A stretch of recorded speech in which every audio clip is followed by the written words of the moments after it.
Yo, what up guys, Bisabdi here. The fusion for the month of July is finally in the game. If you update your game and log in, you find him right here with all the 4 epic champions you have to pick up through fragments in order to finally fuse this champion.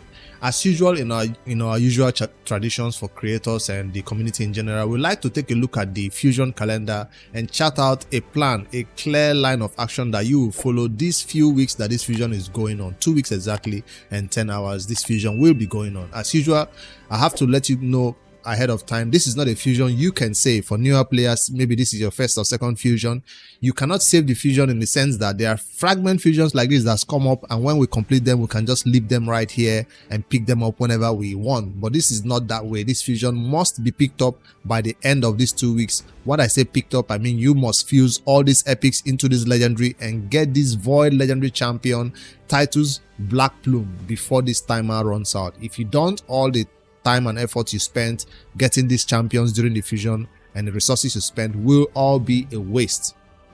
So also, this is the first time I'm taking a look at the epic champions, so towards the end of the video I'll find out whether this is one of those epic champions you can pick up and hold on to and use for some other content, even if you're not really interested in going all the way for the legendary. We already know what the legendary champion is going to be about. I've seen a ton of videos about him, actual content creator in tier 3, testing him out and showing crazy things that he can do. So a lot of players will go for this one, especially the fact that this is the few times we're seeing a void legendary champion come up as a fusion, so you know it has to be good. We normally do not see void legendary champions as fusions in raid Shadow Legends, so this is a huge one. All right, it's time to hop to the calendar and see what it has for us. I'll take myself off the screen for a moment, or to the side, so you can see the number of fragments you need to pick up right here. It's the total of 400 fragments. Forget about the extra 50 you see right there. It's not for you. It's not for anybody who is has time to play the game or trying to complete everything. This 50 extra fragments is for those who are trying to, skip out for some other events, right?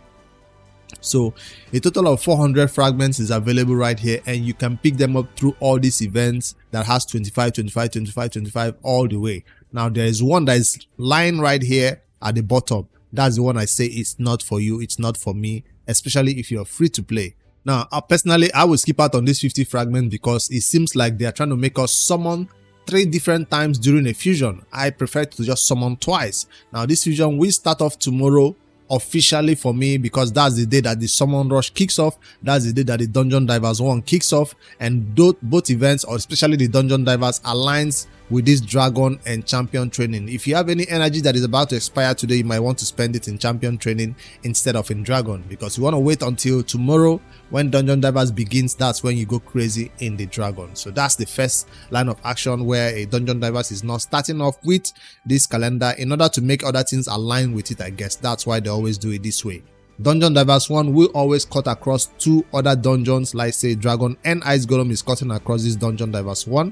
That's normal thing we see. So whenever you finish your dragon tournament, don't keep farming it. You can just stop there, pick up the 25 fragments for the epic champion and stop farming dragon. Wait until Sunday when ice golem comes around, then you continue your ice golem farming, and that's when you use the ice golem to complete the dungeon divers 1. The same thing might apply for the other dungeon divers 2 and 3. If we have 2 and 3, no, we don't. So we see a dungeon divers 2 right here, and it also cut across the Fire Knight tournament and the Spider tournament, right? Yes, the dungeon divers 2 cuts across both. Now there's one tournament I'm looking forward to that might have some other thing. Kuroso. I see a Kuroso tournament, a conquest tournament in there. This means that this fusion is not beginner friendly. Whenever we see a Kuroso tournament like this, that means newer players who are farming Kuroso at what, stage 10? Are they gonna have to farm this content and pick up 25 fragments of from this Kuroso tournament? Damn, that's gonna be a difficult one. Dragon, Ice Golem, Fire Knight, where is the Spider and Spider? So we have an extra tournament right here that will require, this is the first time I'm seeing an event dungeon be as part of a fusion. This is really strange. I thought we just normally have these 4 and that's it. So right now I'm not seeing any dungeon divers associated with this Kuroso tournament.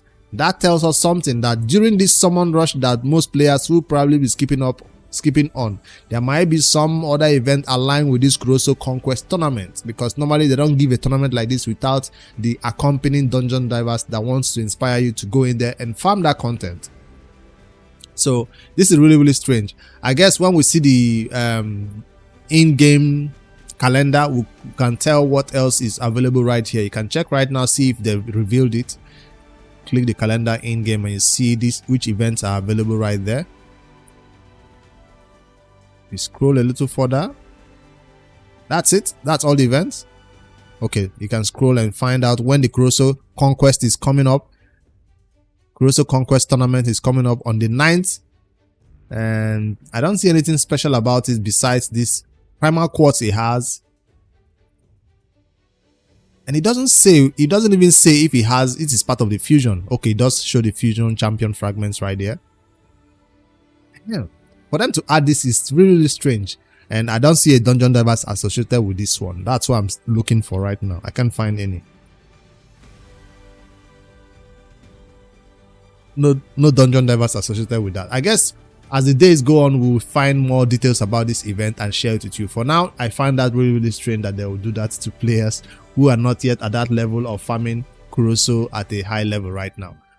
So that's the only strange thing about this fusion, and the fact that no third dungeon divers is also kind of strange, I guess. But we are happy about that. Gear enhancements 1, 2, and 3 is standard, so you have to save your silver from the first one you complete and farm a little bit of dungeon. Do a gear cleanse again on the second one. Take some level gear to 16, and hopefully that gets you done for you if you saved silver before the fusion even kicked off. By farming the event and tournament, you should get some silver to sell. I mean, some gear to sell to give you some silver also, or part of the fusion prep if you were if you came in prepared, or if you came in without adequate preparation. All right, what else is strange about this fusion? Champion chase is standard. I expected that champion chase, so I will be most likely going for this one. Like I said, I'm still looking forward to skipping out on summon rush. Another thing is why I don't like summon rush, because it does not boost your chances of getting epics and legendaries in the game. So anything about summon rush, whether it's the one that is coming up on this first day, I might use my mystery shards to complete this first summon rush.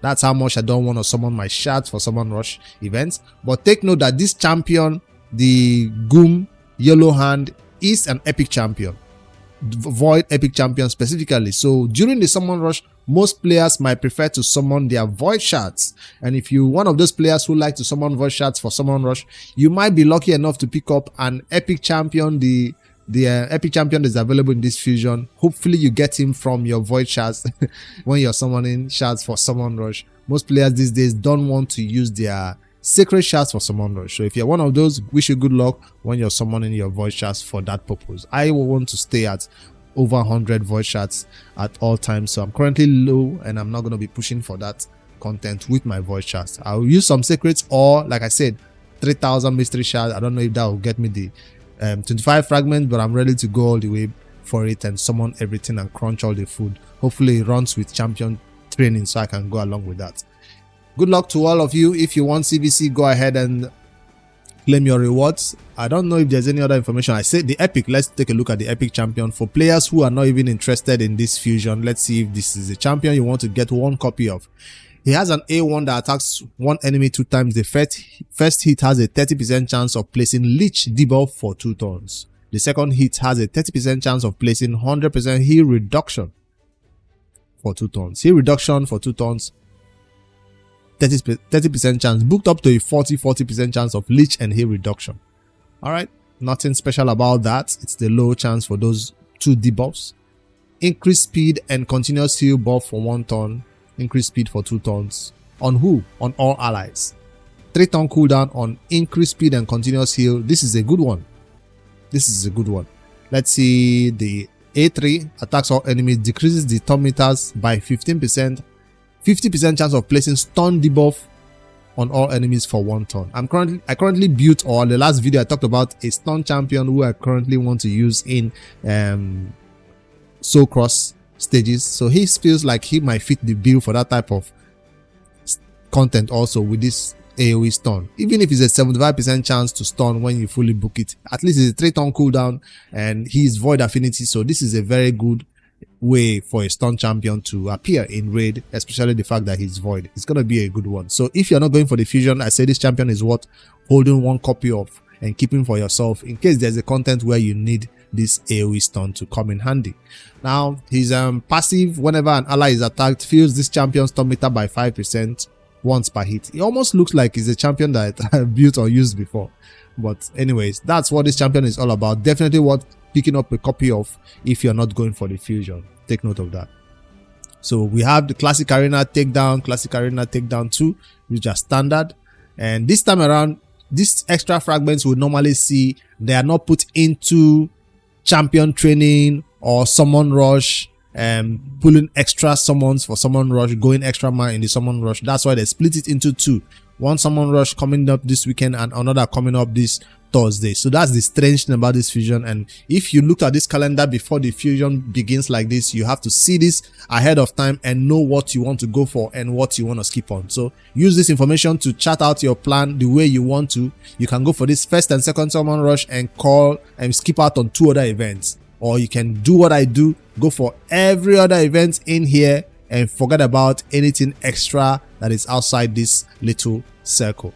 All right, that's my fusion plan. Of course, if it changes, I'll always put an update out for you guys. They like to make this type of summon rush very enticing. They like to make this Kuroso event very enticing. So you have no chance but to participate in both of them during this time. Some might say because this summon rush is just standing here, it's not just going to be another summon rush. Raid does not do back-to-back summon rushes. This other second summon rush might be, shown in a different way. When I say a different way, it might be put into, is it a deck of fate or what other way they usually do a summon rush like this in the middle of the week? Is it going to be a guaranteed champion? I don't know. There's going to be a reason why most players will want to go for this, and I can't wait to see it. So watch out for this summon rush. What way they'll make it enticing? Is it a 15x event? I doubt it's just going to be a boring 15x event. It might be some other way that they'll put that I can't remember right now. Alright, before I end the video, there's one more information that most players should take note of when they are going into this fusion like this, is the number of potions these champions will need, because the epic champions, since they are void, epics will need some superior potions and all these greater ones, and then arcane potions also, 12 arcane, 24 superior, 80, 60. So this is the amount you have to farm to get those 4 epic champions to their 5-star level of ascension before you can feed them to fuse the legendary champion finally in 2 weeks time. All right, that's my fusion calendar. I'll break it down in this video. I just wanted to see what will be strange about it, and hopefully this one guides newer players doing their first or second fusion to prepare ahead of time. Let's see what rewards I can get from my clan boss. I'm just logging in for the day and clan boss just reset. The game has updated, so RSL Hopper will be offline. That's another reason why this champion training will be a little bit difficult today with manually doing it. Well, I got a sacred shard. That's a nice one. Nice one. What about from Nightmare? I'm looking forward to getting more void shards because I'm trying to hit back to my 100 magical number, where I should always be for void shards. Even from brutal and normal stages, you can get some voids. No voids there. Hard. No void here. Ancient from hard. Normal. Yes, I did spend all my keys in all this other content. So if you're always doing multiple levels like this for the clan boss, you will barely need to go into the potion keep to farm that amount of potions that I was talking about. The void, the clan boss is what gives me all the potions I need all the time. So I never really need to go in there and farm it, except for this arcane superior that I might go in there and farm this 12 that I currently do not have. So if you're looking for where to spend your energy today, since RSL Hopper is not online for us to automatically do champion training or farm the dragon, I'm going to go into the champion training instead and get my energy 600 spent there, get some champions to their high level of 20 or 30, and using the super raids, of course, and the multi battles on the auto sell. That's a way to just get it done. Of course, also always use your queue, right? Put some champions in queue, get it done that way. and let it auto farm them to 30, 30, 30 since the helper is not available right now. Or you can do it manually if you don't want to waste a little bit of energy in that excess energy that will be overflowing. All right. I'll see you guys in the next one. Don't forget to like and subscribe for more daily raid content. Let me know in the comments if your fusion plan is different from mine, what you see that I don't currently see about this fusion calendar for Titus Blackplume. What are they hiding? There are lots of speculation about it. There's strange things happening, but I feel like it's starting off normal, and in the middle of the fusion we will have to see some things that are currently not shown to us. Then towards the end it's pretty straightforward. Later guys.